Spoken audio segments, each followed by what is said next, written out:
thank you, Heidi, for everything that you guys do. Heidi, Doug, you know, none of this is possible without your passion to just help. So I was 8 years old when my parents got divorced. Heidi was 13, and my dad pretty much said to my mom, "You can have everything, I just want my kids." Amen. All right. Yeah, I will. And he got the kids. And so what that looked like was my dad worked 2 jobs.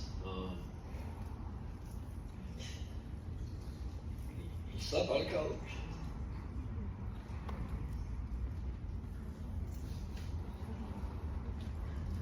So we could have a house. And Heidi became my mom. My mom was gone. Then my dad met this other woman. And up until this point, we were the 3 Ricketeers. That's what they called us. And so then my dad met this other woman, and I'd never known my dad to have a girlfriend after the divorce, ever. And then my mom became my mom.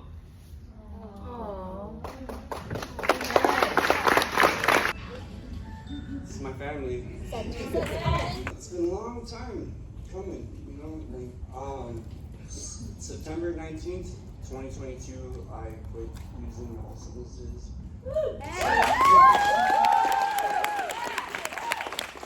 We moved out here when I was young, and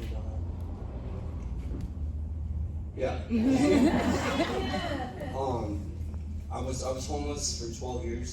Out on the streets, addicted to everything you think of, and my family, you know, they always met me where I was at. They never looked down on me for wanting to be out there, because they would come in and be like, "Hey, do you want to come home?" I'm like, "No, I'm good. I'm good. I got my homies, you know what I mean? I got my 20s, you know what I'm saying? I got my freaking, you know, my fort I built in the river bottom, you know what I mean? I was saying, like, we would go up into the Tempe Marketplace and, like, you know, throw out all the pallets, and we had our, you know, little pallet castle built up there. You know what I'm saying? I don't know, I was down there like 8, 9, 10 years. Yeah, you already know. But then I got locked up, and they were like, you know, you've been on probation for like 4. I was like, damn, I didn't know that. They're like, yeah, so you're either going to do 3.5 years in prison, or you can try rehab. And at first I was just like, you know, let me do my time. I don't give a fuck. You know, I've never been there. All my friends have been there, so might as well, you know, just can't beat them, join them. Like, and then my mom called me, and she's like, which is weird because my mom never called me like in jail. She lives in Minnesota, and I'd only talked to her like one time, or 2, 3 times in the like 4-year period. She told me, she's like, I got stage 3 melanoma, and I got 3 months to live. And you know, I was like, Mom, I'm gonna be somebody you can be proud of. I want to get out of our situation, and, you know, showed her that just because I was under a bridge for the past 13 years doesn't mean I can't change, you know, because everybody in here deserves better. I believe in every single one. Thank you. For real, I've been there. You know, I worked my ass off, and I went to detox, and I went to rehab, and then I went to another rehab, and then I got a job at working at a smoke shop, and I told him, I said straight up, I said, bro, hey, I'm in rehab right now, so like, I need this job, and I would be the hardest worker you've ever had, because I wanted to be different. I want to do something with my life. I don't care what I got to do for it. All right, I'll give you a chance. Full-time position. So I worked 11 hours a day, 6 days a week, and he let me stay in the smoke shop until I had enough money to get my own place. And I ended up walking down the street, and a man back there, he gave me a second job, and then I got a third job, and I worked all 3 of those jobs for a year and got my apartment. Amen.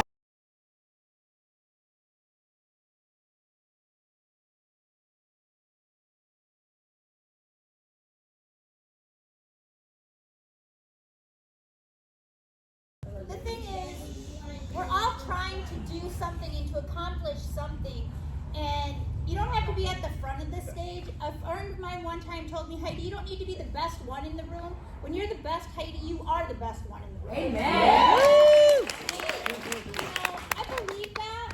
I don't even need this. I believe that.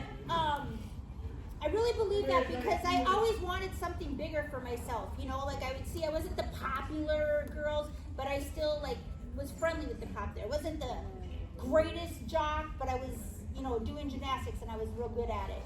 And I wasn't the smartest one. I mean, I was not the smartest one, okay? My brother was like the A's. He could get everything right. Just, if he didn't get an A, it was because they gave him homework. Eric would do everything at class and then he wouldn't do anything after. Myself, it didn't matter if I did everything after. I was still like a D student, So, everyone's gifted with different things and at different places in their life, So the people that Andrew is able to touch are different people than I'm able to touch. Right. And the people that I'm able to meet at my spot are different than Eric's able to meet at his spot where he is. And so, but all together, it all works together. And that's that's the important thing. Okay.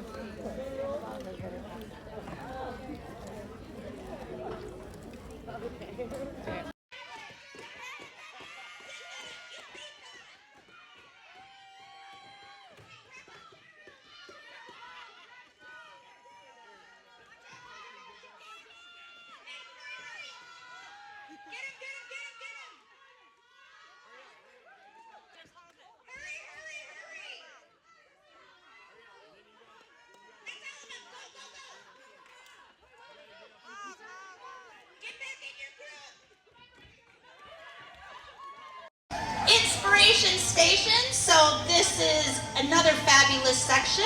Jackie and her son are in charge. So everyone's going to get a book, and then also, I just love these super duper pink ones. So these are journals for you guys, so you'll be able to take care of that.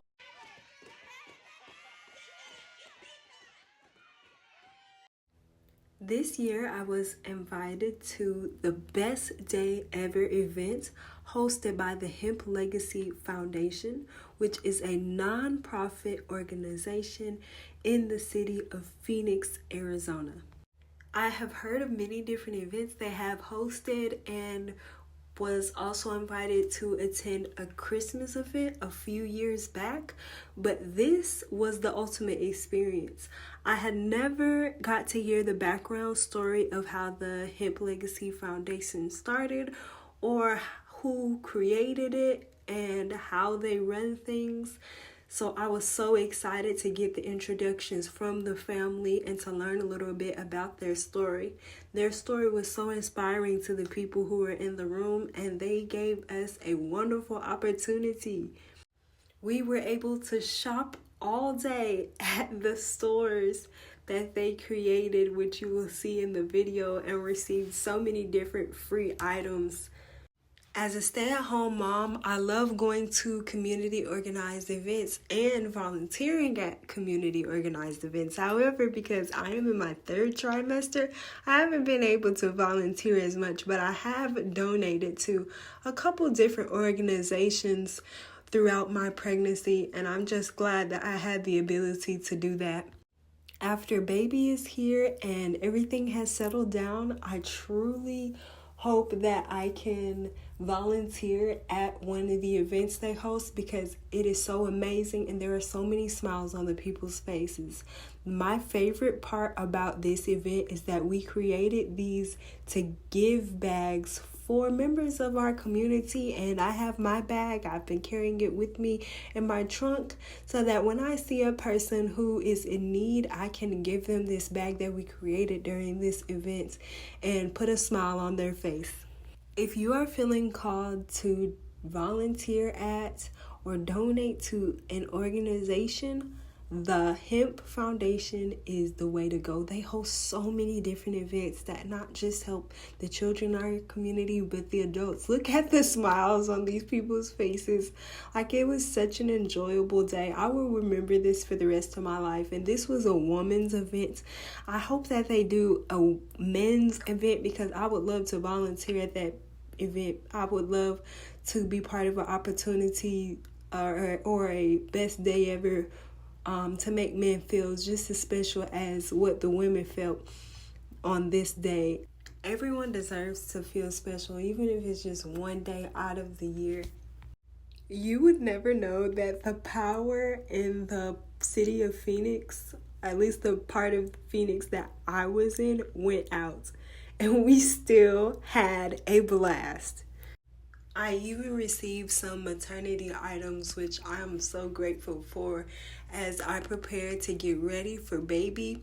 I kind of forgot that I also have to get ready for myself too. There's so many things that I will be doing with baby, and I've spent more time getting stuff for baby than getting stuff for me. I just feel like getting stuff for the kids is always more fun. Thank you to the Legacy Hemp Foundation and Backpacks for Kids for inviting me to this event and making sure we had a wonderful day. I enjoyed it, and I really thank you all for the opportunity.